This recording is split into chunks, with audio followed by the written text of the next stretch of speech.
You know, I liked Ann Kelso. I liked her a lot. Hey guys, how's it going? This is the Sentinel, watching over geekdom, and welcome back to Sentinel Reviews. We're finally here, the finale of the Fourth Doctor Adventures, The Perfect Prisoners, Part 2, written by John Dorney, directed by Nicholas Briggs.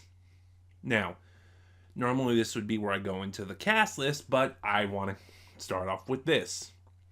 Normally, I try to talk about spoilers towards the end of the video. However, I can't do that this time. To properly discuss and review this story, I will be talking spoilers from the very beginning. And this is there's just no way to get around it. Also, this is part 2. This is the second part of a 2-part story. So, if you want to see the first part to this, my review to the first part of this story, then there'll either be a link in the description box below, or there will be an annotation above. I think I've gotten the hang of annotations, so it'll probably be that. Anyway, The Perfect Prisoners Part 2 stars Tom Baker as the Doctor, John Leeson as K9, and Jane Slavin as Anya Kingdom. Also featured in the cast are Ronan Vibert, Simon Bubb, Christopher Naylor, Timothy Speyer, and Francesca Hunt. So, yeah. Let's start off by addressing the elephant in the room. Who is Anya Kingdom? Because as I said at the end of my Part 1 review, Ann Kelso, it turns out, did not exist. She was the sleeper personality. She was a sleeper agent, whose real name is Anya Kingdom. Now, to steal a bit from Linkara, time for backstory. And we are once again going back to the Daleks' master plan. In the Daleks' master plan, to stop the Daleks and the Guardian of the Solar System, Mavic Chen, in The False Guardian, I talked about him. The Doctor teamed up with a security agent named Brett Vion, played by Nicholas Courtney before he was cast as the Brigadier. Now, when the Daleks and Mavic Chen realized what was going on, Mavic Chen went back to Earth and convinced a woman named Sarah Kingdom that the Doctor and Steven were the Doctor's companion at this time, the first Doctor's companion at this time, were enemies of the solar system, and Brett Vion was a traitor. When she confronted them, Sarah Kingdom killed Brett Vion. And then later, Sarah learned the truth that she was set up by Mavic Chen, and he was working with the Daleks, so she agreed to help the Doctor, only to herself lose her life at the end of the Daleks' master plan. Sarah Kingdom was Brett Vion's brother, by the way, as well. Now, although the exact familial relation is never stated, the implication is that Anya Kingdom, Jane Slavin's character, is the sister of Sarah Kingdom and Brett Vion. So, that's who Anya is. She is also a security agent, like Sarah and Brett were. And, yeah. The Doctor is very bitter about this right now. He feels sort of betrayed, very understandably. In fact, there is even one point, kind of a brutal scene for the Fourth Doctor, when Jodor Colwyn, another security agent who we briefly met in Part 1 and plays a bigger role here, meets K9. And the Doctor says, this is my friend, K9. And it's just, yeah, for the first part of this story, he feels hurt. He feels betrayed because he didn't know this was going. He feels like he'd been lied to. And Tom Baker does a great job of selling it. And then we get more with the Syndicate. Like, we get the last of those meeting scenes I talked about in the first part of this story that I liked. Where basically, at this point, there is 3 members left. There is Zarl, the leader of the Syndicate, and the head of the space security service. Again, look at part 1. And then there is Salation and I think it was Malfa. Again, that is a critique I have with this story as a whole. It's like, unless you know the Daleks' master plan, which I'm still watching it, I'm on part 8, but I don't know it. But yeah, unless you know the Daleks' master plan, the members of the Syndicate are really confusing. They're hard to differentiate, and I don't think part 1 or part 2 does enough to differentiate them. But yeah, basically at this point, because who was it? Trantis and Centrial were killed at the end of part 1. Malfa and Salation basically dissolve the Syndicate. They are done working with Zarl. And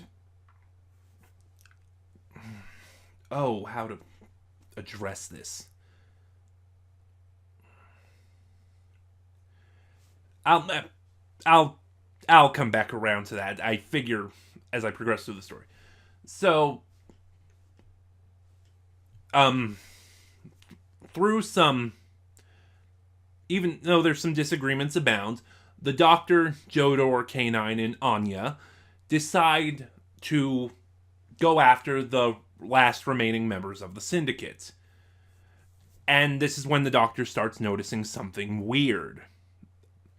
First of all, Anya, was able to fly the TARDIS, which he realized she'd been practicing. And then that every time they've run into a member of the Syndicate, plus Zephon, in Time's Assassin, who was not a member of the Syndicate yet, they have died. And the Doctor begins to realize that the only reason Anya was traveling with him was to hunt down and kill the remaining members of the Syndicate. Which sort of happens. Salation finds them and she kills her. Salation is a sentient nebula that constantly shapeshifts. So yeah. And like I said, that's a really interesting character, but they don't do anything with it. That is kind of which is a little disappointing. They try to set stuff up to do, but they don't really do anything with, along with not differentiating them, they don't do anything with the members of the Syndicate either. Anyway, getting into the TARDIS, the Doctor subdues Anya. I'm gonna call her Anya. And has K9 watch her while he and Jodor go to confront Malfa. And then we get what's been going on. As I said, it seemed like the plan of the Syndicate was to make these visors that altered perception. I made a loom joke about it in my last video. Which, if you're not familiar with Doctor Who, you're fine not knowing, but if you're really steeped in Doctor Who lore, good for you, you got it. Anyway, the visors don't really exist. Because throughout these last two stories, and I think even Fever Island, but I'm not sure about that one, I'd have to re-listen to it, the Doctor has been feeling this itch in the back of his head, and he realizes Jodor and Malfa have also been experiencing it. These perception modifiers are not visors, they are chips. And rather than the Doctor stopping them from going out into the universe, they've already gone out. And one of the big tells, which shows how clever John Dorney was with this story, is that, like I said in The Perfect Prisoners Part 1, that story opened with the Doctor and Anne in the middle of an adventure. And when we get to this point, this reveal, the Doctor realizes he doesn't know how that adventure started. And then we get the second part of this twist. Anya is still a sleeper for the Syndicate. Or, more technically, for Zarl. Who basically used the Syndicate as a front to enact his own plans. So that's where part 1 ends. And I do have to say real quick, I liked the dynamic between the Doctor and Jodor. It's like, if this story had gone on, I could have seen Jodor becoming a companion. I thought that which would have been fun. So anyway, part 2 begins. The Doctor, Jodor, and K9 remove the chips that have been implanted into them, and they make their way to Earth to confront Zarl. And a lot of part 2 is just this big extended action sequence, race against the clock sort of thing, where you have the Doctor, Jodor, and K9 trying to break into the security service and disable the chips, etc., etc., and you have Anya trying to stop them. And then, it's basically, from what I've heard of Big Finish, because I want to stress I have not heard everything, this is probably the most Moffat-like story that Big Finish has ever done, because with all the twists and the turns, this is a 2-part story, like I said. Part 1 is all the build-up, part 2 is the payoff. The only difference between this and Moffat stories is that it's actually good. And I don't mean that to diss Moffat, it's just, like, look at the Capaldi era, for example. His part 1s to his finales were always really great. All this great setup, these twists. And then part 2 was, while we got answers, while we got the payoff, it was usually a major letdown. Case in point, Dark Water, Death in Heaven. Or the one everyone likes to go to, Face the Raven, Heaven Sent, Hell Bent. Yes, I consider that story a 3-parter. But no, the difference between those and this is that the payoff, the part 2, is actually a really good story. And the climax of this story is this very quiet confrontation with Zarl, where we get more of these twists, and we get that, yes, he's enacted this plan, and then he implanted the syndicate, but because the chips only alter perception, they thought they were still waiting to enact the plan. So he basically used the Doctor and Anya to tie up loose ends, and that Anya really isn't a syndicate sleeper. She's just been manipulated by Zarl through her own perception chip.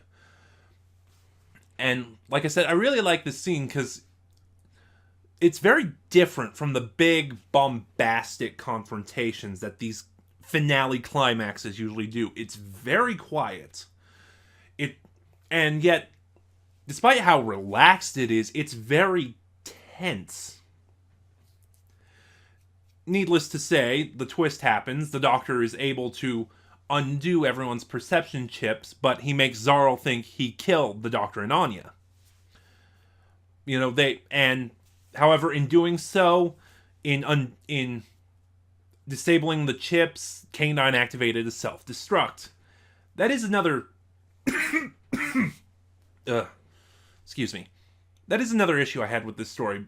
From Fever Island and The Perfect Prisoners Part 1, which we had really great stuff with K9. K9 is once again pushed back to plot device, Deus Ex Machina, sentient sonic screwdriver. And I thought that was kind of a disservice after these really great K9 moments we got in the last couple stories.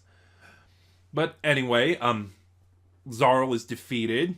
The chips are disabled. Everyone's perception goes back to normal.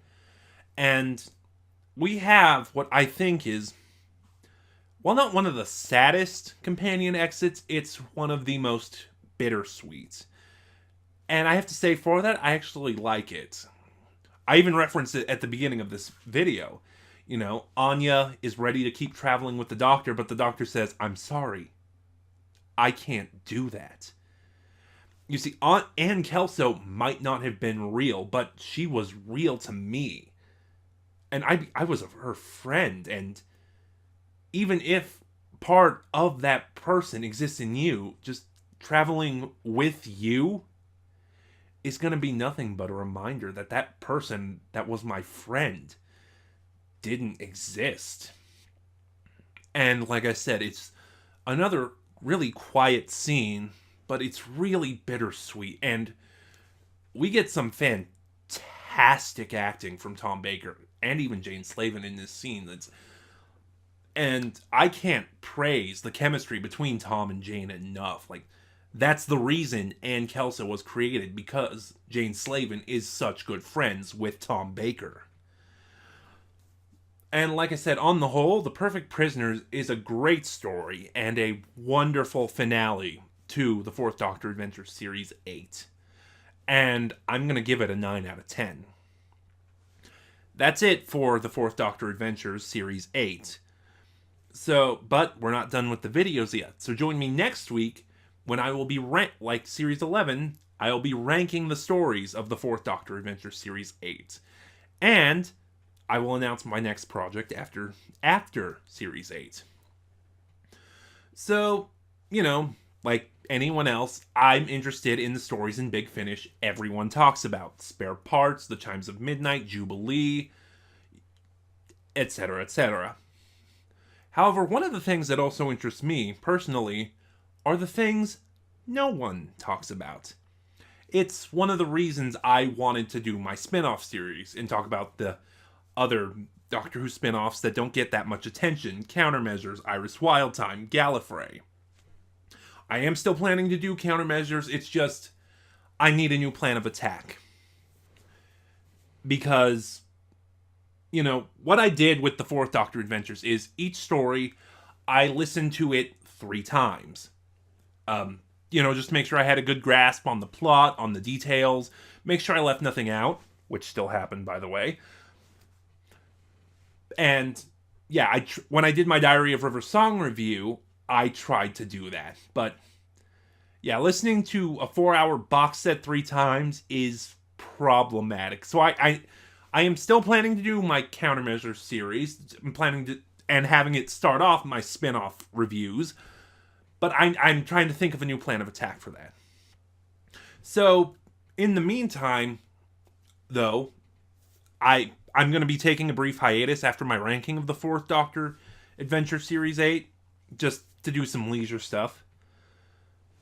But I may still make videos. I'm not going to, but I mean a hiatus from reviews. But yeah, after all this Fourth Doctor stuff, I listened to a book called Writing on the Water, written by Jane Slavin, actually. So I've been going through withdrawals.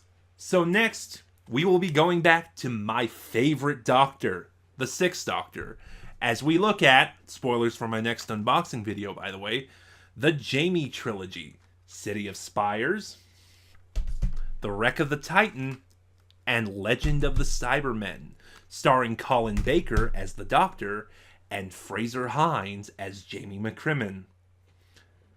So what did you think of this video? What did you think of the review? Please, I invite you to start a conversation in the comments below. Like, comment, subscribe, click the little bell in the corner next to subscribe to get notifications when I upload. Also, in the description box below, you will find the link to my Twitter profile where you can follow me and get updates on the channel. This is Sir Jedi Set. No, it's not. I need to work on that. This is the Sentinel, watching over geekdom, and I'll see you guys next time.